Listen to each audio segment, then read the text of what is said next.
Good afternoon. My name is Drew Clark, editor and publisher of Broadband Breakfast, and I'm in New York, so I get to say live from New York, it's Broadband Breakfast. We will begin very shortly with a very exciting webcast on cybersecurity and BEAD. But just a little bit, why am I in New York? Well, there is a very exciting conference going on right now, right outside that green room or this green room that I'm in. It's the VAUGN Evolution Summit. Jeff Pulver is back doing telecom, broadband, VoIP. Jeff invited Broadband Breakfast to be part of this. So I'll be on a program tomorrow here at VAUGN Evolution with two former Broadband Breakfast live online guests. These include my friends from the Stealth ISP is the name of Stealth Communications in New York City. Joe Plotkin is the director of business development, and David Guilford, head of policy and strategic partnerships at Sidewalk Infrastructure Partners. And we're going to be talking about building beyond BEAD. So, catchy title. Hopefully, we're going to talk about some of the interplay of infrastructure and finance that may or may not be impacted by the Broadband Equity Access and Deployment Program. And in some ways, I'm kind of viewing this as an opportunity to test out some of the concepts that we will be talking at much greater length about on December 5th in Washington at Digital Infrastructure Investment.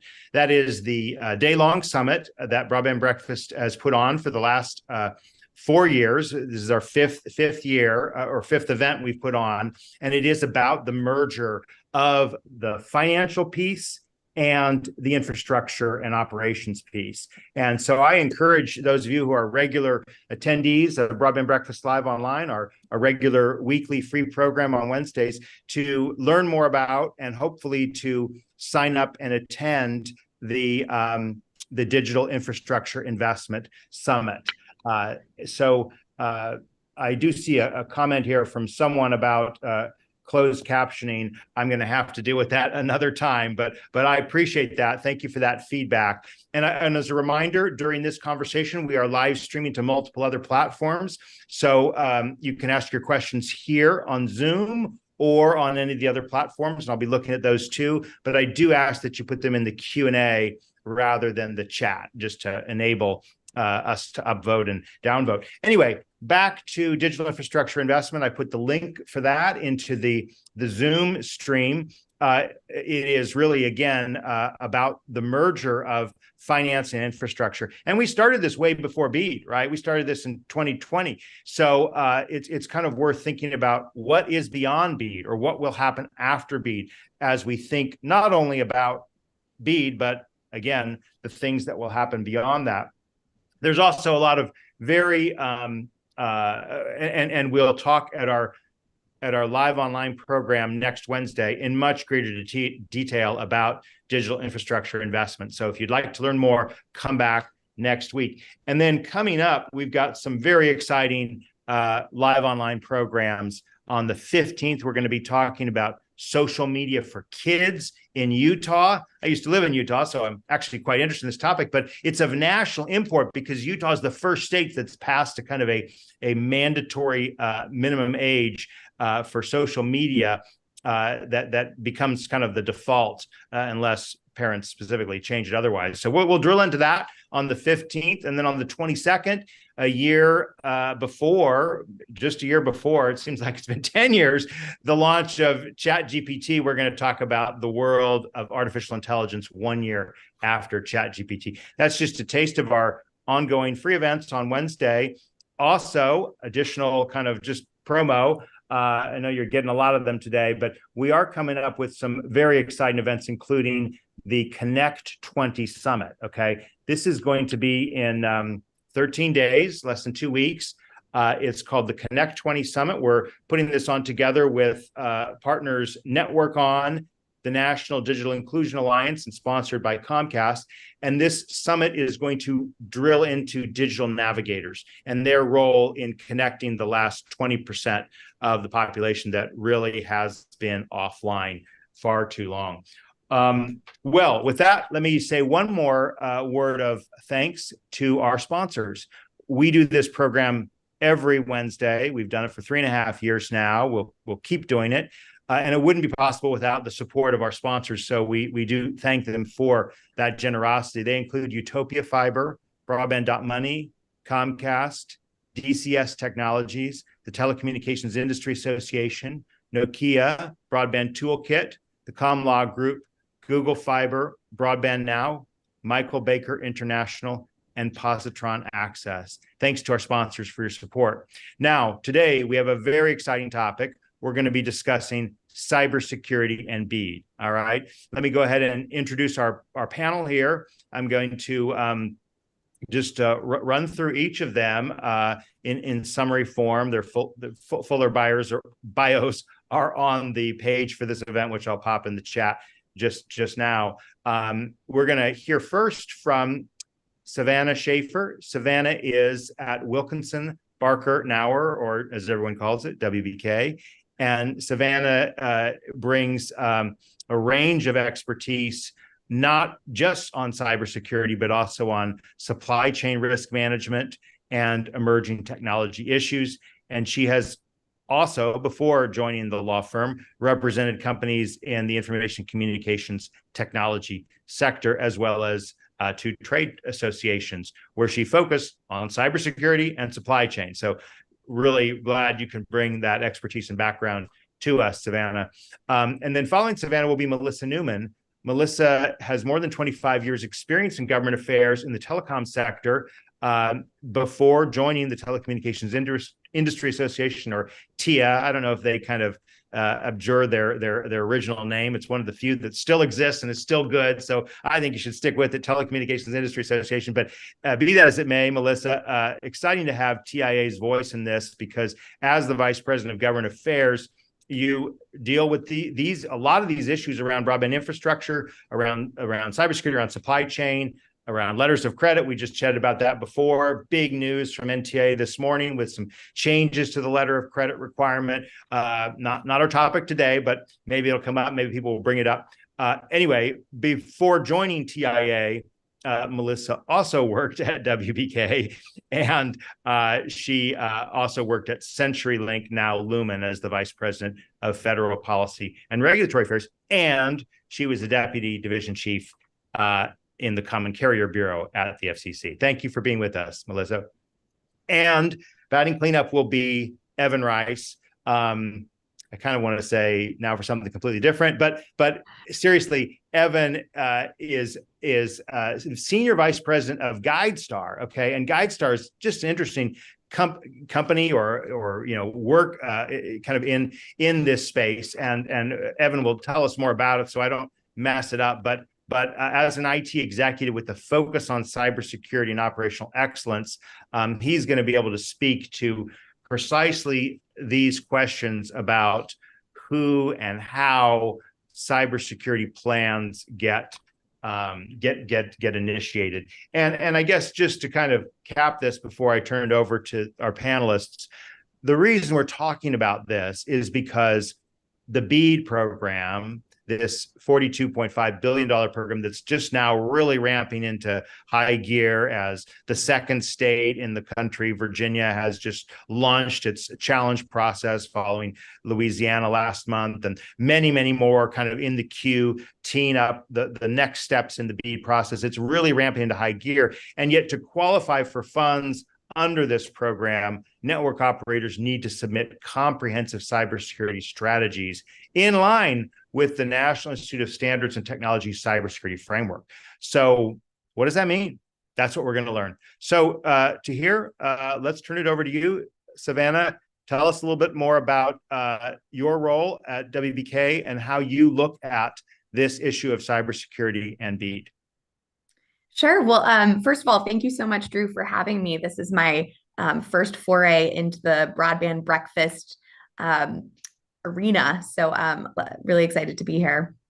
As you mentioned, I work at WBK, and I advise a range of clients in the information and communications technology space, predominantly on cybersecurity and supply chain issues, but increasingly emerging tech issues like AI. I think from this vantage, it is a really exciting time in cybersecurity policy. We're building on this really strong foundation, decades-long foundation of the partnership model. And now, with this increasing reliance on connected infrastructure, we're seeing an exponential increase in data and what we can do with that data, and a shifting cyber threat landscape, including some increasing geopolitical tension. This is all driving policymakers to feel some increasing pressure to coalesce around baseline cybersecurity expectations and really increase transparency and accountability regarding the cybersecurity and supply chain risk management practices, particularly among critical infrastructure entities. And I think the comm sector has gotten, a lot of attention on this, in part because, we've been doing this a long time, but also because there are a lot of interdependencies with other critical infrastructure entities. I think the cybersecurity and supply chain requirements in the BEAD NOFO are breaking some new ground, and they're already influencing some similar approaches by other policymakers in the ICT ecosystem. I think, predominantly sort of the biggest deal one for our purposes, the FCC has started incorporating similar requirements in their broadband funding programs. They just passed new rules on the enhanced ACAM model and require similar provisions there. They're considering similar rules for emergency alerting and as a prerequisite for international Section 214 licensing. So, I think the way that states and entities interpret these BEAD cybersecurity and supply chain requirements is really going to have a ripple effect across the whole community. Even amid some well-founded apprehension across industry, I think I use the word exciting because I think there are some really good things that they did in the BEAD NOFO. First of all, the requirements at a high level are flexible and adaptable. They're aimed at allowing entities to really tailor their cybersecurity and supply chain practices to meet their unique needs. And then they're also based on established NIST guidance that has been developed through robust engagement with industry and other stakeholders over, at least a decade at this point. That said, there are definitely some challenges that come with this too, particularly considering the diversity of the ICT ecosystem and varied levels of resources and sophistication across companies that are going to be participating, and even state entities that are participating in this process. I think in particular, the competition for limited resources within organizations, both public and private, is a challenge. Cybersecurity is typically or often viewed as a cost center, and all organizations, no matter if you're in the public or the private sector, have to make some really hard decisions about how to allocate resources. And I think this is going to become even more challenging if states make decisions that increase administrative and compliance costs. So those are things we're going to have to watch out for. But I'm looking forward to digging into this today. And I think at the outset, I would just encourage us all to view this as a really big step, but a step in what will have to be an iterative process going forward for shaping cybersecurity and supply chain requirements in the comms sector. Great. Thank you for that. Let's turn it over to you, Melissa Newman from TIA. Hi, everyone. It's great to be here. I've been on these webinars before, so happy to be back. First of all, let me tell you a little bit about TIA very quickly. We represent the trusted manufacturers and suppliers of information, communications, and technology equipment. We are both an advocacy organization and a standards development organization.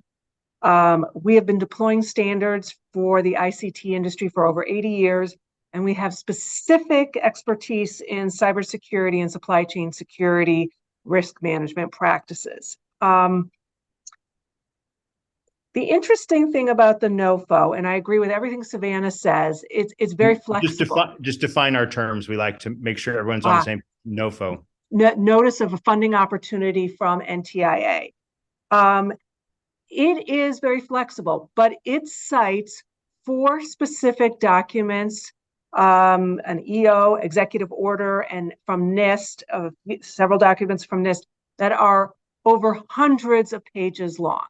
And the requirement in the Notice of Funding Opportunity for the BEAD money is to put together a plan that reflects what are in these documents. And reflects is the word they use, and it gives you a lot of ability to figure out how to do that.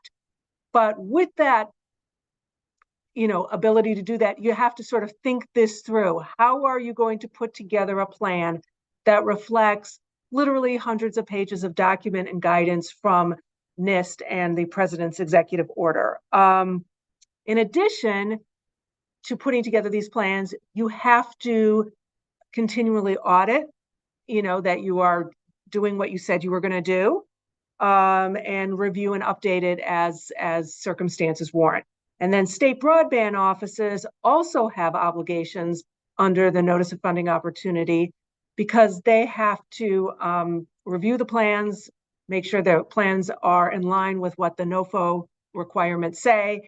So, as Savannah said, it's a big task. I will say cybersecurity and supply chain security go hand in hand.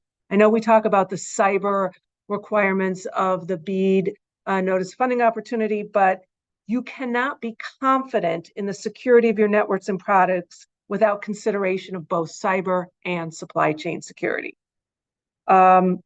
One of the ways to actually address, and we talk about this at TIA, is to address these issues is you have to think about cybersecurity and supply chain security from the get-go when you're building your network. It's not a bolt-on afterwards. And as we all know from a lot of the breaches that have occurred, that have been very public, it's really important that we take all this very seriously, because we are using basically citizens' money to develop these networks. And while nothing can be absolute foolproof, you want to do everything you can to make them as non-vulnerable to breaches as you possibly can. One of the things TIA has done, because we have expertise in this area, is we've developed actually a checklist based off of the requirements in the Notice of Funding Opportunity that maps to it. And this checklist raises a number of questions centering on the baseline requirements that Savannah mentioned in plain English. It allows you to help figure out how you're going to put a plan together that reflects the 4 documents cited in the notice. And we always encourage continuous improvement. We always think that it's in the best interest of the company and certainly the customers to have these practices. But we have had expertise in this area that we can help you navigate this, because this is the first time in a government program, federal government program, that cyber and supply chain requirements have been put in there. So it's new and novel to everybody. And so we think everyone should take it seriously. We think NTIA has taken this seriously by requiring an attestation that you've put a plan together. But because of the work we've done at TIA, we can help guide you through this process. Thank you. Another great setting the table for us, and got lots of questions. Want to encourage those of you attending on, again, either Zoom or the other platforms, feel free to ask your questions, to tee them up, so we can really get into this after we hear from Evan. And with that, Evan, the floor is yours to talk through the issues as you see them. Sure. Thanks, Drew. like Drew, I'm really happy to be here. This is my first broadband breakfast as well. My name is Evan Rice. I'm the Senior Vice President at GuideStar. GuideStar is a division of CCI Systems. CCI has been involved in the broadband infrastructure space, starting with cable TV in the late 1950s and 60s, and moving into internet and all the things that's been, for that time. And what GuideStar does is we are kind of the IT IT management and cybersecurity division of CCI Systems, and we have done a lot of research on what the impacts to BEAD are and how this is going to play in. And both Melissa and Savannah are absolutely right that the framework from the federal government that we've been given is broad enough where there's flexibility in here where the service providers have the ability to make something that makes sense to them. And really what I'll focus on a little bit is how to unscramble the NIST guidance and CSF and supply chain and Executive Order 14028 and all of the things that the NOFO recommends. And Melissa's checklist is a great starting point for that. But service providers are not all the same. The technology they use is different. Their business models are different. The solutions they bring are different. And so you have to be really mindful of what your approach is to this. So the way we look at it at GuideStar and at CCI is when we're working with customers, helping them fill out their BEAD applications and getting their plans for what they're going to build and how much it's going to cost, is we kind of look at it, and there's sort of 3 phases to this that you need to make sure that are in your plan. And there's phase 1, which is sort of plan to plan, right? It's what is this going to look like and how are you going to govern it? And then phase 2 is really that operational plan. How are we going to implement it? What are we going to implement it? And that this can be based completely on your technology. Are you an HFC? Are you a traditional cable provider? Are you going totally fiber-based with some, PON networks?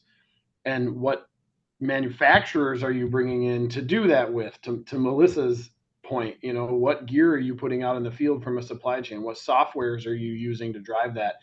And how do you ensure that those components are safe? I think the big thing that everyone can do, though, is a lot of folks have cybersecurity practices. They just don't have a cybersecurity plan. So I think sitting down with your technicians and writing down what you do today, just here's what we do today, can get you really far towards having a plan. Just document what you do, and then work with somebody who understands the guidelines, or work with a checklist like what the TIA has to kind of map what you're doing today to the controls. That's already implemented. That's easy. And then you identify gaps. And there's, again, what you're submitting is an attestation of a plan. So you don't have to have these gaps remediated to go after BEAD funding. You have to have a plan for how you will roll things out to have this comprehensive plan that will align in place. And so that's a really important component too. I think the other piece that we really care a lot about is making sure you understand the purpose of NIST.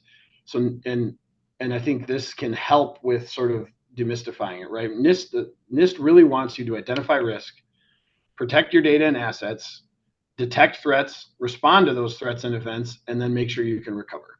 So it's really about sustainability within the NIST program. And as long as you're addressing those things and you can kind of point back to the general NIST guidelines, and especially, and that's the CSF and NIST 171, the supply chain components, it makes things a lot easier to do this. Now, the third phase is, okay, cool, you've gotten your BEAD funding, you submitted a plan, you've operationalized it, but the ongoing governance piece is something that you have to bake in. You have to be able to stay up to date. I love Savannah's point on the changing landscape of cyber, because the threats are changing, the rules are changing, we're seeing that right now, and the technology is changing. So you've got sort of 3 different spheres of change that you have to manage in order to protect these systems.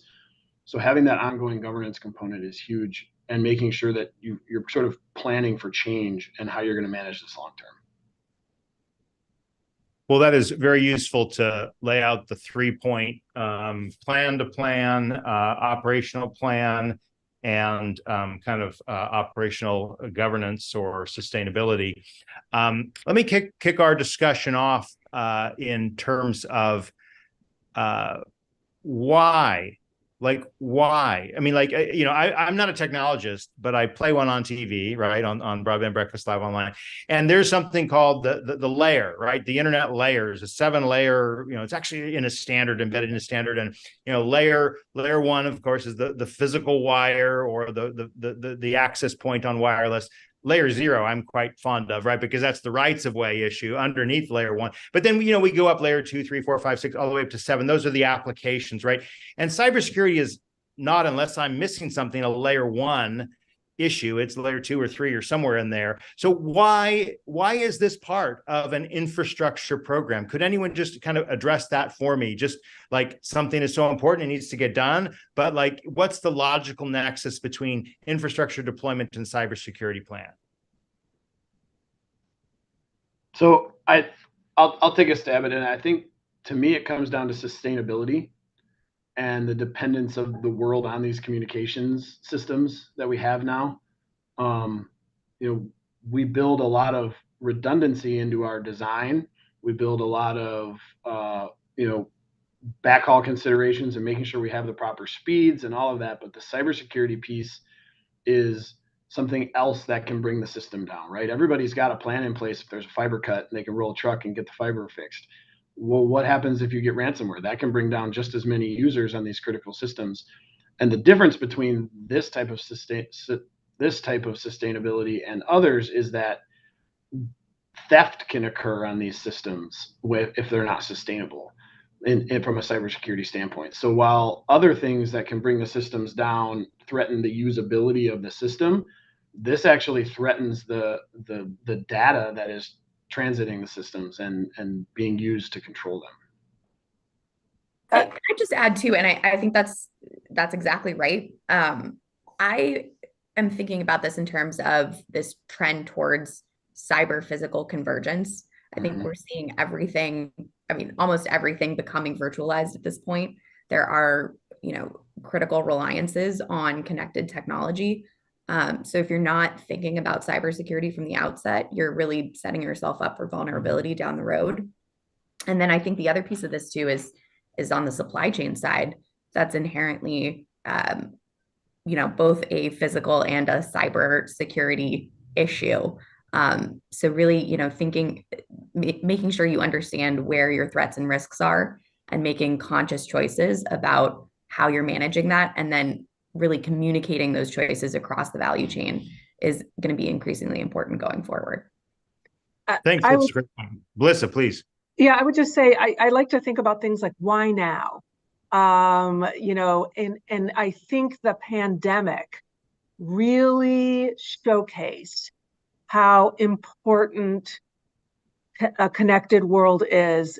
And, it is something I have said before, actually, at one of these webinars, very, very proud of the communications industry writ large for keeping this country going.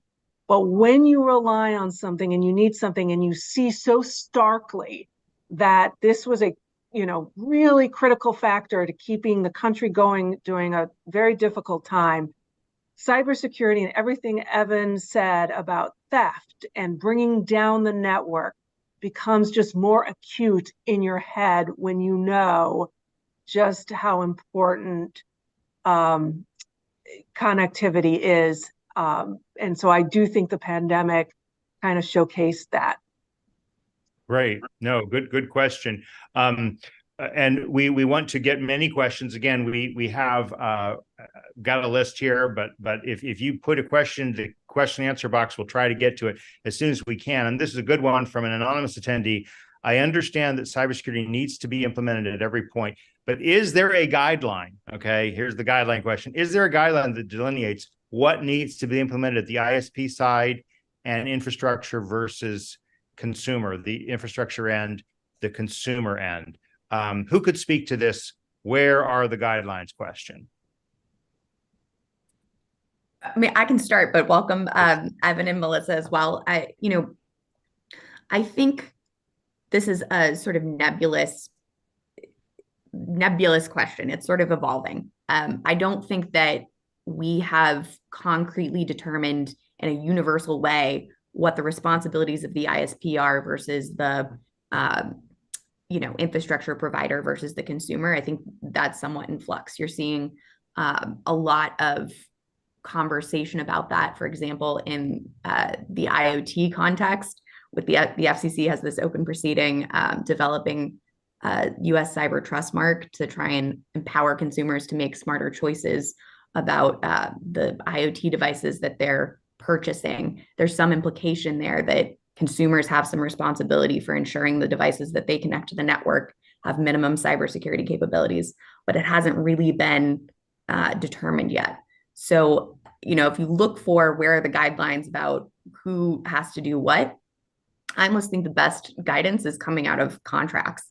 And, the ISPs, the major ISPs have, contracts with their suppliers that are some starting to get a little bit more standardized. I think you see some guidelines coming out of NIST that are informing this, but the long and the short of it is, in my view, I don't think there's one concrete set of rules yet. I do think that NIST, the guidelines cited in the BEAD Notice of Funding Opportunity really are geared more towards what the ISPs can do. And our checklist that we developed is geared to that. I agree completely that it's not clear where the demarcation is between ISPs and consumers, but I do think NTIA focused on the ISPs and the suppliers and the manufacturers of this equipment and the services. And so you're putting that together. Yeah. The questioner focused on the distinction between ISP and consumer. There's another distinction I want to get in here, and I want to get Evan's thought on, is it the state broadband office who is the grantee under this program, or the ISPs who are the sub-grantees that really has primary responsibility for the cybersecurity component? Evan, do you want to address that question, maybe elaborate further on what Savannah and Melissa have said? Yeah, I think Savannah and Melissa were absolutely right on kind of where this falls. And to kind of finalize the thought on the first question, the difference between the ISP and the consumer, in my mind, and I think this comes back to what Savannah said on the contract side, you're seeing major commercial customers of these ISPs having contractual requirements for standardized cybersecurity, things like supply chain. And a lot of that comes back to managing the network so that it's available and that you're not compromising anything that your customers are doing when they're sending things across the public network that you're managing. Do I think that the ISPs have to ensure that all data is encrypted across their network? No, the consumer has a responsibility. Businesses have a responsibility to manage their peer-to-peer relationships with their cloud services and other things like that to ensure that they're managing their encryption keys.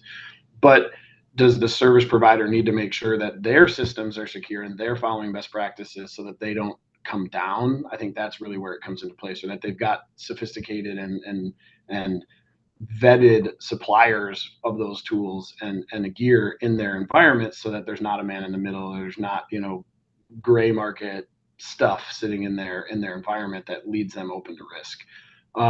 But to your question on the state side, yeah, it's really interesting, specifically for the BEAD funding. The government really said, hey, there's going to be cybersecurity rules. They're going to be based on NIST and supply chain and Executive Order 14028, and the states will let you know what that means. It's kind of what that meant. And some of the states were like, cool, let's do it, and other states are like, what? So I think in some ways the states are having to come to terms with what that means within their state. Right. I think Evan, let me just interject you. Could you just unpack the Executive Order 14? Is it 028? Is that right? Yeah. 14028 was a cyber chain executive order. I'm trying to remember when it was signed. Maybe last year or the year before. May of 2020. Okay, wow, it's that old. Man, time goes fast. Yeah. But really what it does is it really brings the movement towards infrastructure to embrace zero trust and the supply chain components. Those are the biggest pieces. And what we're seeing there is right now with NIST CSF 1.1 being the predominant active version, but the kind of the writing on the wall for NIST 2.0 is coming out, and they've incorporated a lot of the 14028 components into that from a supply chain and a zero trust environment. And so those are sort of the three guidelines. There's NIST 171, which is the supply chain components for, or is it 161? 161. No, 161 is the supply chain components. And then there's NIST CSF, an executive order. A lot of that's getting rolled into NIST CSF 2.0.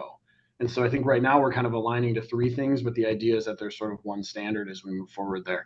And so what the states have to do is they have to sort of understand how they're going to grade these attestations and these plans and determine what's an acceptable plan and what's not. And I think what that comes down to is kind of reasonable proof that the service provider has looked at the NIST guidelines, has thoughtfully mapped the controls to mitigate their risks to that, and what sort of that minimum burden is there. I think what gets away from what the federal government intended for these programs to be flexible is for the state to create a very rigid, this is what you must have in your documentation, because that doesn't allow for the flexibility of those 3 sort of ever-changing spheres we talked about. And the 3 spheres being the plan to plan. No, right? no, the 3 spheres being kind of the constant change within cybersecurity, like the change in hacker tactics, the change in regulations, and the changes in technology that are driving what protections matter and what don't. By going with a really rigid structure, you sort of make people align to something that by its very nature will be obsolete very quickly. And so the idea that you've got a flexible framework based on risk and a thoughtful alignment to a standard like NIST is what allows people to go through this, and then making sure they're keeping up with that over time. Those of you who have kind of been on Broadband Breakfast Live Online's know I'm a huge fan of the dumb question, right? And the dumb question is like, so like, sounds like there's a lot of good guidance out there from NIST and these executive orders. Like, why hasn't it been implemented? Like, why have people not implemented these guidances? I mean, what is it that is missing? Like, why hasn't it been happened? Why hasn't it been done? Well, I think for what, oh, go ahead, Melissa. If you. So I look, we're not saying cybersecurity hasn't been done. And supply chain security. Yes, companies have been doing stuff for years, or we probably would have been hacked and brought down to our knees, a long time ago. So I don't want to say that. I do think that the government, 1, has put an increased emphasis on this, 2, has coalesced around some baseline requirements, ideas. I agree with Evan. You don't want it to be too rigid. And there's some baseline requirements, though, that allow for that flexibility because of, the reliance on, connected networks, and because of the increased activities we've seen with breaches like SolarWinds and others. But Drew, I will say, I think every company will tell you that they have some cybersecurity and supply chain risk management practices. I totally agree with that. And I also would add, it's not like a one and done type thing. Like, cybersecurity and supply chain risk management are an ongoing process. I think all agree that it's a really good thing that this isn't a check the box exercise, but because it's not a check the box exercise, it makes it harder. And I think everybody is grappling not just with how do you actually implement this guidance, but how do we do it in a way that makes it uniform to communicate that across all interested parties, both, industry to the government, and then also among industry. I think some of the reason it's been difficult to implement too, and not that it hasn't been implemented, but hasn't been standardized, is the various ways we deliver broadband. The plan for a WISP is going to be totally different than the plan for a traditional cable operator. What else are you delivering on your network? And then the idea that we have these kind of giant network assets out there that are managed by very small, awesome teams of technology professionals from generally a centralized location, there's kind of a component of, there's a component of like, these guys are really busy. They're doing the best they can, but when something goes out in the field, if it's passing data, they're not going to worry about that because there's something else that isn't, that they're setting a fire on. And so there's a proactive approach to this that has to be taken. I was working with a CEO of a company that was really involved and has been a CEO for a long time at a service provider. And And he said that this reminds him of back in the mid to late 90s when OSHA was making everybody put safety plans in place. And everyone was like, oh, this is so much overhead. Why do we have to have a meeting every week? We got work to do. And now having a standard safety program for your field people is just a part of a business. And everybody realized that, hey, in the long run, we were safer. We had less people out because of injury. We actually made more money because we implemented these safety plans. And I think long-term, the sustainability impacts of having cybersecurity protocols and best practices in place, similar to safety, it's just a different way to assess risk. It's cyber risk versus safety risk. Here's a great question from Shelley Eggert. Do you think the privacy concerns related to public disclosure of ISP BEAD cybersecurity plans is unwarranted? Putting management names and contact information for breach mitigation and undisclosed attachments to attestations would be a better approach, Shelley is saying. What do you think of this, Savannah and Melissa? I think I'll have the lawyer go first. Savannah. Well, with the caveat that I dabble in privacy, but I am not a privacy scholar myself. I think it is important to think about what data we're making public and how we're making it public. I think there's some logic to the notion that if we're disclosing too much and we're doing it in a centralized way, that can create an attractive target for hackers. At the same time, I think we have to also be reasonable in how we're responding to legitimate policymaker interests and making sure that they have access to the information they need to feel that they've got the appropriate accountability in the program. So I think it's got to be, that has to be an ongoing dialogue with NTIA and to some degree the states. I also think you can have that dialogue with the government, fully expecting that they will keep information confidential that needs to be confidential. And to that point too, there is an increasing impetus on the US government to ensure that they are putting the appropriate protections in place to protect information that they hold. I think, after the OPM hack, it was really underscored. And now that's part of almost every conversation I have with clients about sharing information with the government. Are they protecting it enough? Remember, we had this. No, go ahead, Melissa. Look, we have the same issue in the telecom industry. Where are the central offices located? Many times they look like houses on your street. The government knows where they are. They can get in there. But if you walk past, central offices, sometimes they're not even marked that says this is the property of the phone company. I think we can work together with the government to make sure, as Savannah said, that there is appropriate disclosures without putting the infrastructure at risk. And the reference to the SolarWinds hack and other issues around that kind of raises the truth that there has been more attention, questions, discussion about cybersecurity. And Jimmy Schleifler asks this question: why aren't penalties for hacking stricter? Anyone want to tackle that? I think there are penalties for. I think some companies have been fined for not having strict, or better cybersecurity practices. Now, what about the penalties on the hackers, the criminal penalties on those who break into systems? Hard to find where they are, but yeah, I think there are consequences, and I think there's been increasing resources put at the FBI and DOJ to try and hold hackers accountable. But it's a really, really hard thing to do, particularly when a huge amount of malicious traffic originates outside the US. Yeah, it's an international problem that, what is it? Less than 1% of actual hacks lead to an arrest, something like that. It really comes down to they're hard to find. If you can find them, sometimes you can't do anything about it. I was recently at a conference where a government threat hunter was talking about a hacker that they know who he is, they know where he lives, they know where he does it, but he lives in Russia, and until he leaves the country, they can't do anything about it. Mm-hmm. It's a little bit like robocalls. Yeah, right. And so that it emboldens people, and the very nature of what hackers are doing is it's the largest criminal enterprise, money generating enterprise in the planet now.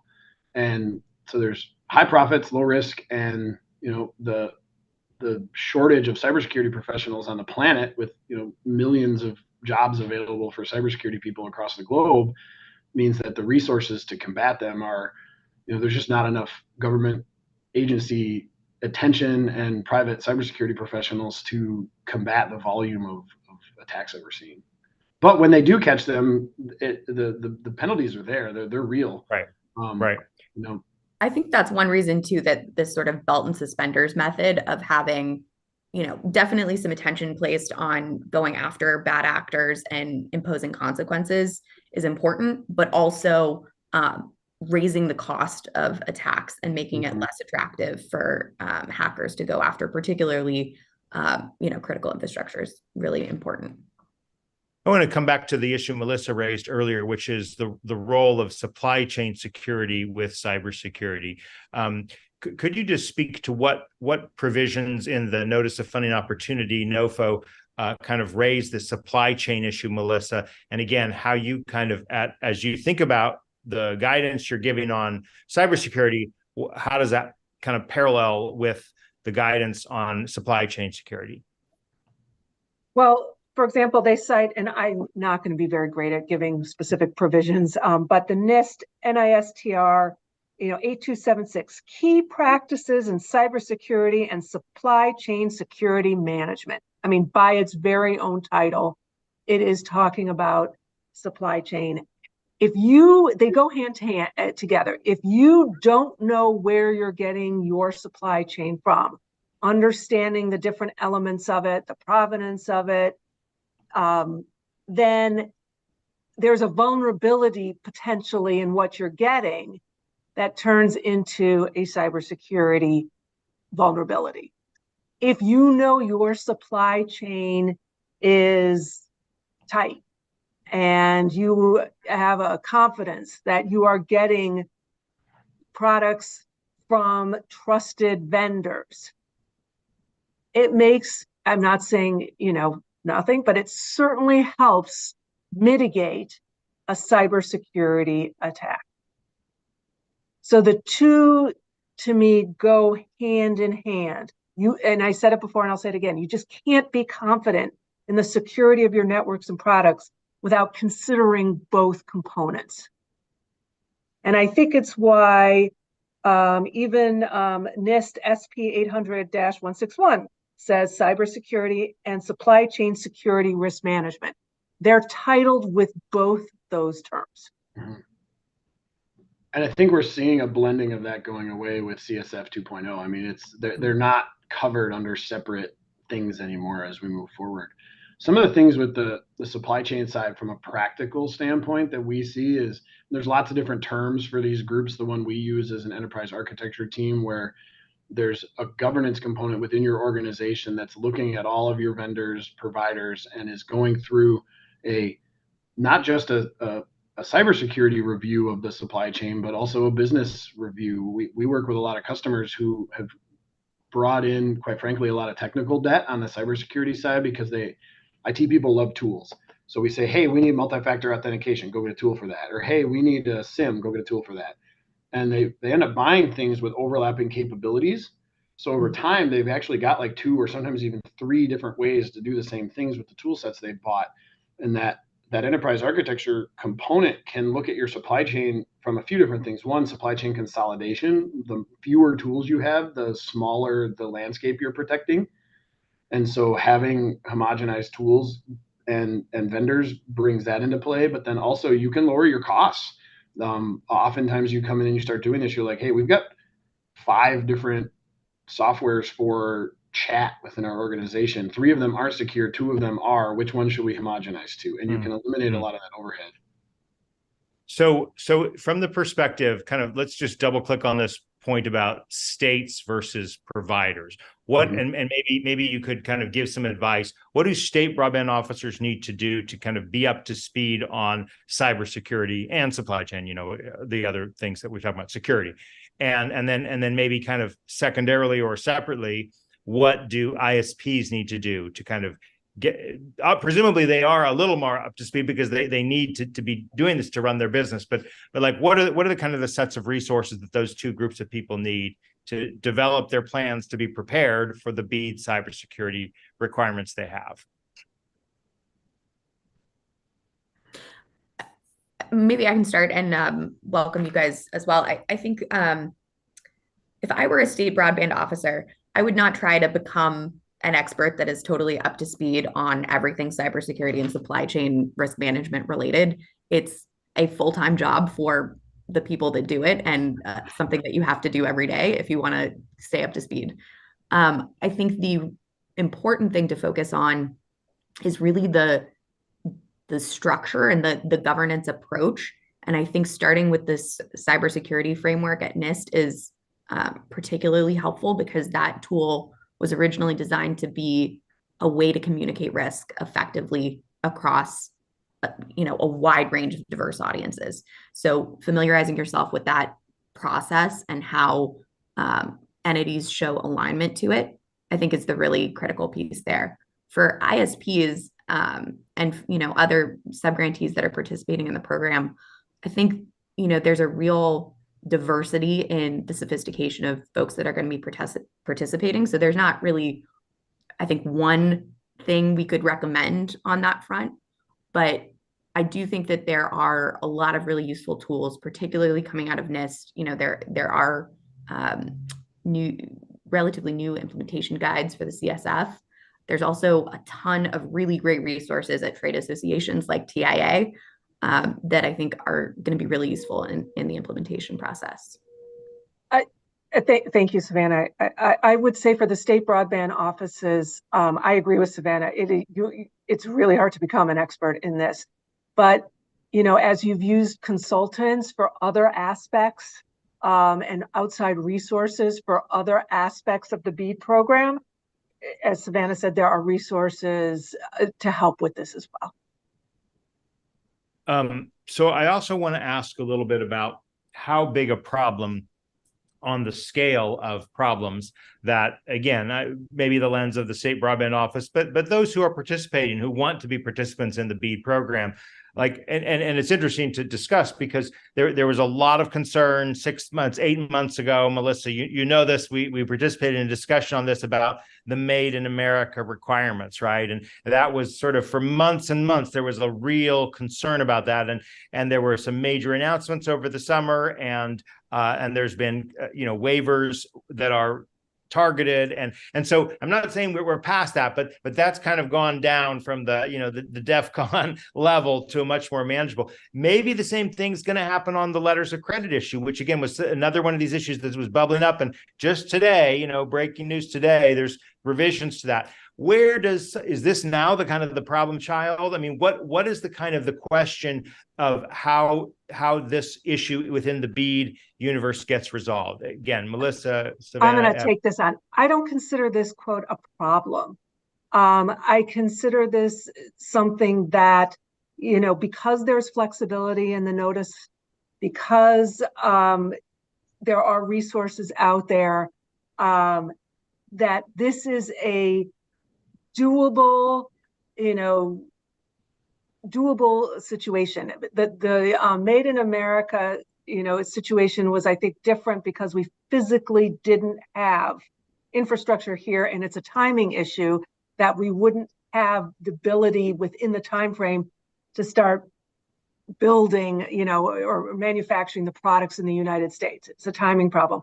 This is within companies' control, and they are already doing stuff in this area.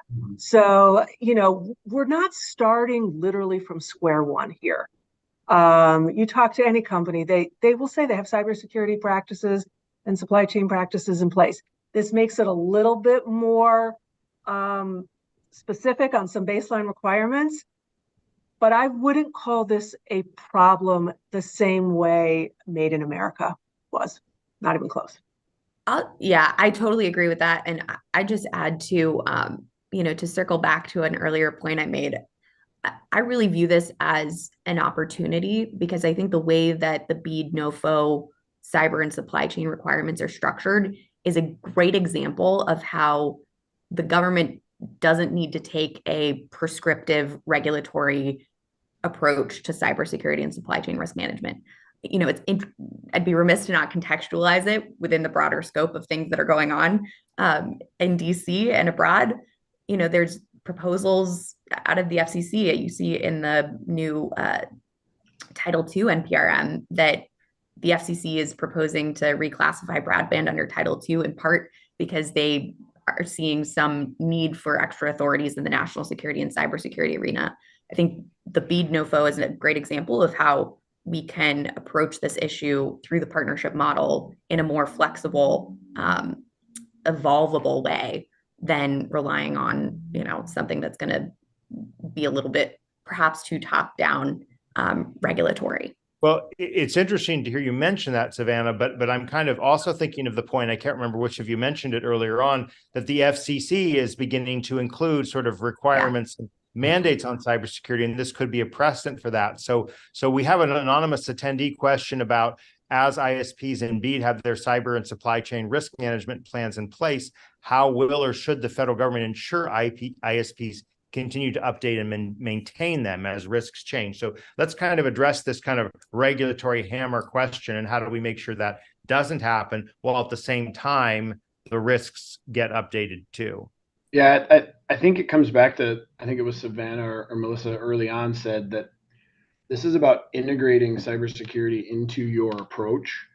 So, we think about, building a new plant and going out and building broadband infrastructure. You go out and you look at the ground, you look at the land, you look at the soil composition, you're building construction plans. You have to have cybersecurity plans as a component of your build out plans moving forward. And so I think one of the big components there is the BEAD program allows you to submit line items for extra funding for the cybersecurity components. It's not like they're just saying, hey, you have to do this, and BEAD's they're integrating it in there. You have to have a description of the project from the cybersecurity side and line items relevant to the budget. So you can have your plan and say, hey, my plan says I've got to build these 10 different things to remediate gaps in my cybersecurity, and BEAD's going to help pay for some of that. And that can pay to bring in consultants to help you build it. That can pay to bring in cybersecurity resources or have funding to get a SOC stood up or whatever you may need. So I think from that standpoint, BEAD was really thoughtful in including that. Yes, we're giving them more requirements, but we're giving them a funding mechanism to get there as well. And then on the how you keep it going is again, it's that integrated approach. Once you've built it, you have to operate it. Everybody understands that piece. Well, the cybersecurity is the same side. Once you build it, you have to operate it. So you have to make sure that phase 3 I talked about, that long-term operational component, is in place so that you can. And the tricky part is, how's the government going to know you're doing it? Or is there going to be some formal? I imagine with BEAD, there'll be some sort of follow-up for the BEAD funding specifically after the build-out's done, but it's not, I don't think you're going to be reporting forever because you took BEAD money once. But the idea is that, and I think what we're seeing here is that kind of collaborative partnership in cybersecurity between government entities, agencies, funding mechanisms, and the private sector that's delivering these services. We're not going to win against the hackers unless we're collaborating. Yeah. And the best way to collaborate is everybody to be speaking the same language. And I think that's what we're driving towards as a nation with some of this in a lot of areas from a cybersecurity standpoint. Our hour has sped by. We just have 2 more minutes, and I want to give each of our panelists a chance to offer any kind of final thoughts, last words. Let's just go in the same order we started: Savannah, Melissa, and Evan. Sure. Yeah. So, just building on Evan's last piece, and I totally agree. I'd also add that there are accountability mechanisms built into the BEAD NOFO process. NTIA has the ability to request subgrantees supply chain and cyber risk management plans as needed. So there is some ability to enforce as, should problems arise. I think, if I were to have a final word, and it's hard to because this is such an ongoing conversation, I think the challenge ahead is really figuring out how to balance that legitimate need for transparency and accountability that the government is acting on, while also allowing the type of flexibility for entities to tailor their plans to meet their actual needs and incentivize them to continuously evolve those plans to reflect those three spheres that Evan mentioned earlier. So Great. looking for continued discussion on this. And thank you so much for being a part of this discussion, Savannah. Melissa, what are some of your final thoughts on this topic?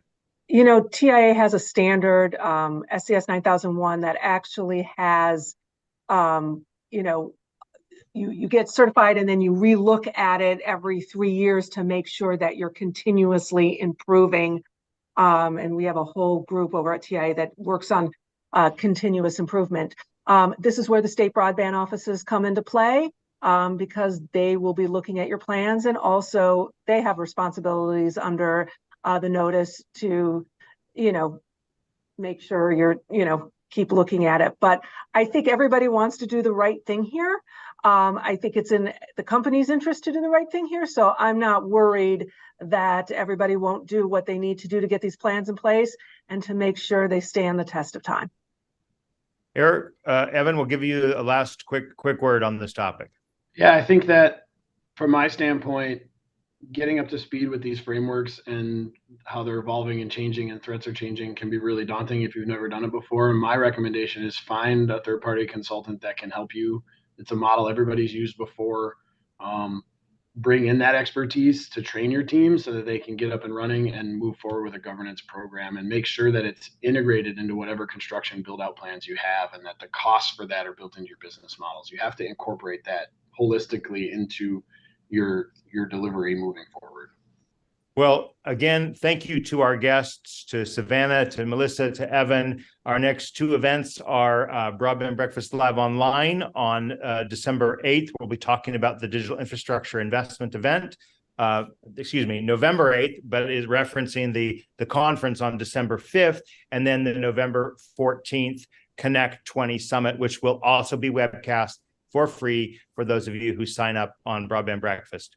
On behalf of each of you and our panelists who spent this and our attendees who spent this hour with us, I'm Drew Clark. We'll see you next week. Take care, everybody. Thank you. Thank you. Bye.